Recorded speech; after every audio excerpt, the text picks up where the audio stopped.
Hola, me llamo David Fernández Romero y voy a realizar la exposición sobre mi proyecto Nutrición y suplementación deportiva, beneficios y limitaciones. La justificación del proyecto y la necesidad detectada es que los suplementos nutricionales están a la orden del día. Son utilizados tanto por deportistas para mejorar su rendimiento como por personas que empiezan a ir al gimnasio y quieren llevar a cabo un cambio de vida o una modificación de su estilo de vida.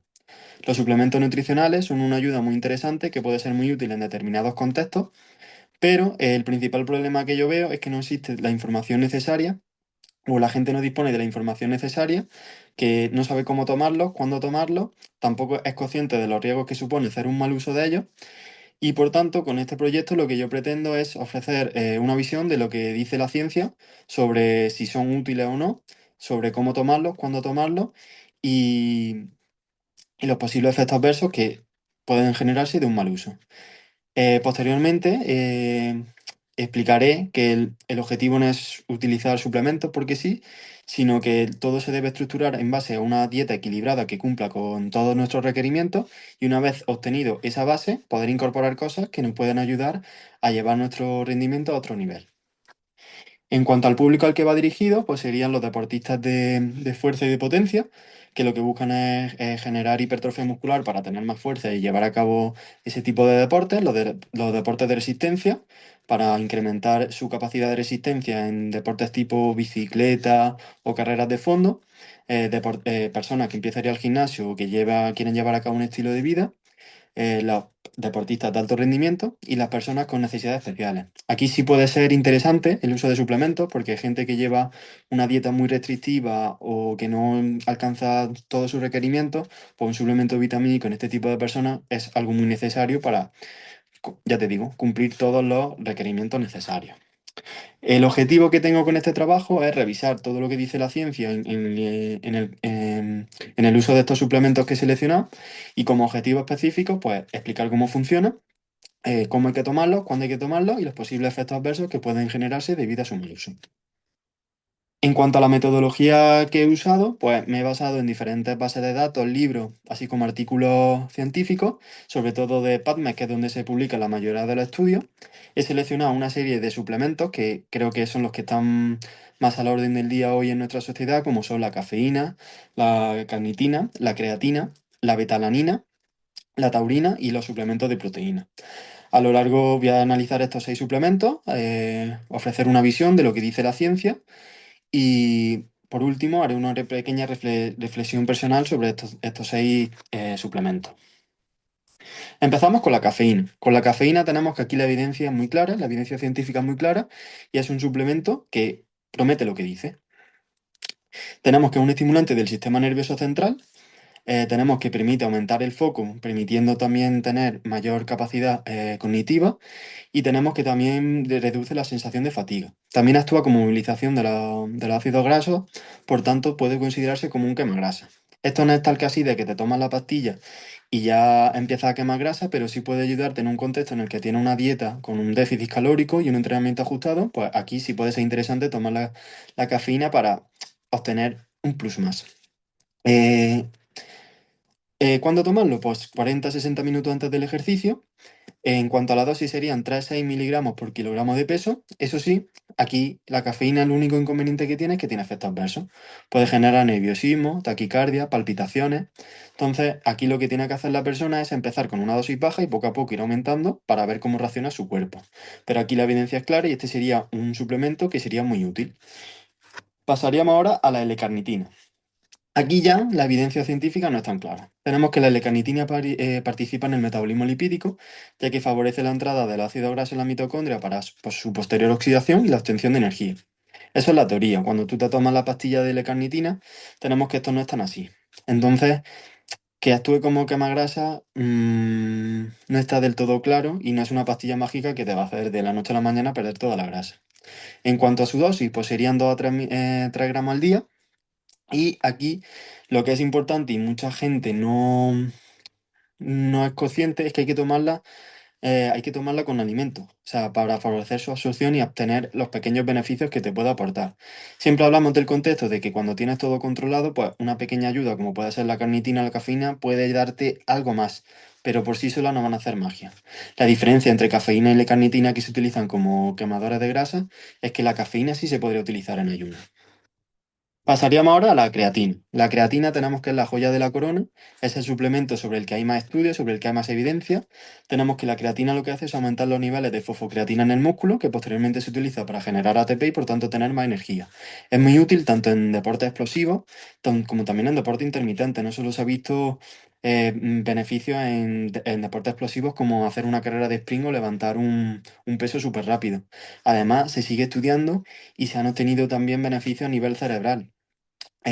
Tenemos que permite reducir la fatiga mental, aumentar la percepción cognitiva, reduce el estrés. Tenemos que se siguen añadiendo más estudios sobre la creatina, que la puede tomar todo el mundo. Tenemos que son 3-5 gramos diarios y lo que es importante, hay que tomarlo todos los días, porque es una sustancia que funciona por acumulación. Tenemos que cuando los depósitos están completos es cuando empezamos a ver los efectos de la creatina. Por eso hay que tomarla todos los días independientemente del momento del día. Se puede tomar con un poco de hidratos de carbono que puede favorecer su absorción, pero lo importante es tomarla todos los días. Pasaríamos ahora a la beta-alanina. La beta-alanina tenemos que lo que hace es aumentar los niveles de carnosina en el músculo que actúa como un regulador del pH. Esto permite neutralizar el ácido láctico que se va generando durante el ejercicio y por tanto nos va a permitir reducir la percepción de fatiga. Al igual que ocurre con la creatina, tenemos que es muy importante que hay que tomarla todos los días porque también funciona por acumulación. En cuanto a la dosis serían 4 o 6 gramos diarios, independientemente del momento del día. Y tenemos que el principal efecto adverso es que genera parestesia o una sensación de hormigueo que se puede suplir fácilmente dividiendo la dosis a lo largo del día. Pasaríamos a los suplementos de proteína. Los suplementos de proteína como tal no son estrictamente necesarios. Nosotros tenemos que llegar a nuestro requerimiento de proteínas que se pueden llegar con alimentos perfectamente, pero sí suponen una buena ayuda en el caso de que, tal y como es nuestro estilo de vida, que siempre vamos muy rápido a todos los sitios, de llegar a tu requerimiento de proteína diario a través de un batido que te puedes tomar de camino al colegio o al trabajo. Tenemos que la proteína es necesaria para la síntesis de proteínas musculares que permiten generar la hipertrofia, para reducir el catabolismo y también para mejorar la recuperación. En cuanto a la dosis, tenemos que los deportistas, por el gasto energético que conllevan, pueden necesitar entre 1,2 y 1,6 gramos por kilogramo de peso corporal, mientras que la población general suele utilizarse entre en torno al 0,8 o 1 gramos por kilogramo de peso corporal. Lo dicho, no es necesario o estrictamente necesario tomarlo, pero nosotros tenemos que llegar a lo largo del día a nuestro requerimiento y los suplementos de proteínas pueden ser una ayuda muy buena para momentos puntuales tomarla, si no lo podemos hacer a través del alimento.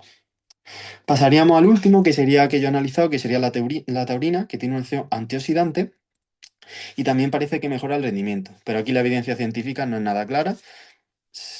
De hecho, que los beneficios son mínimos, se considera una dosis segura hasta 3 gramos diarios, pero no es un suplemento que yo recomendaría porque todavía está muy, muy verde su análisis que se han llevado a cabo. Así que estos serían los 6 suplementos que yo he analizado. Aquí muestro una tabla donde los principales suplementos que yo consideraría más o menos que son aceptables, que sería la cafeína, con su dosis y con su momento de consumirlo, la L-carnitina, que la evidencia es más limitada y aquí recordar eso, que hay que tomarla con hidratos para favorecer su absorción. Tenemos la creatina, que sí o sí es para tomarla todos los días y para toda la población, junto con la betalanina, que las dos funcionan por acumulación, tomarla todos los días. Y por último, el suplemento de proteína, que nos puede ofrecer una ayuda en momentos puntuales para alcanzar nuestros requerimientos diarios. El elemento innovador. Bueno, yo considero que mi proyecto es algo innovador porque consiste en aplicar la teoría a la práctica. ¿Y por qué se puede llevar a la práctica? A partir de esta información que puede llegar, que el impacto que yo espero en la gente es que empiece a saber leer un poco las etiquetas nutricionales de los suplementos que compren.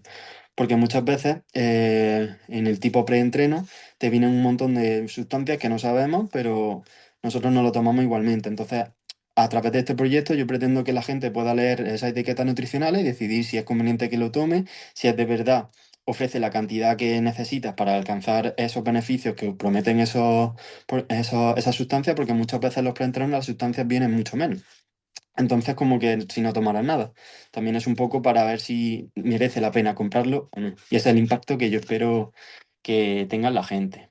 Como propuestas de mejora, pues sería súper interesante hacer casos prácticos reales. Por ejemplo, coger un deportista y ver qué suplementación necesita, o una persona que empieza a ir al gimnasio, a través de su dieta, ver en qué se queda cojo, ver cómo se puede mejorar, o incluso cómo potenciar su rendimiento para llevarlo a otro nivel. También sería súper interesante llevar a cabo protocolos de suplementación a nivel general, de qué suplementos son aquellos que la gente debería tomar sí o sí. Como pequeña reflexión personal, pues creo que lo más importante es saber contextualizar y adaptar cada suplemento a la persona individual, a su contexto y a sus características. No todos tienen que tomar lo mismo, no todos tienen que tomar la misma dosis, y sobre todo saber dilucidar por nosotros mismos si somos necesario tomar esa sustancia o no. Eh, Ese es mi objetivo y lo que he intentado transmitir a lo largo de estos suplementos. También sería súper interesante, como propuesta de mejora, llevar a cabo un análisis de más suplementos, porque es algo que está a la orden del día y que hay muchos suplementos que van surgiendo y la ciencia está ahí analizándolo. Por último, bueno, he utilizado esa biografía, y por último una frase que me gusta mucho, que es: el conocimiento es el mejor suplemento para mejorar el rendimiento, porque cuando tú sabes lo que estás tomando, puedes dilucidar por ti mismo si lo necesitas o no necesitas. Muchas gracias.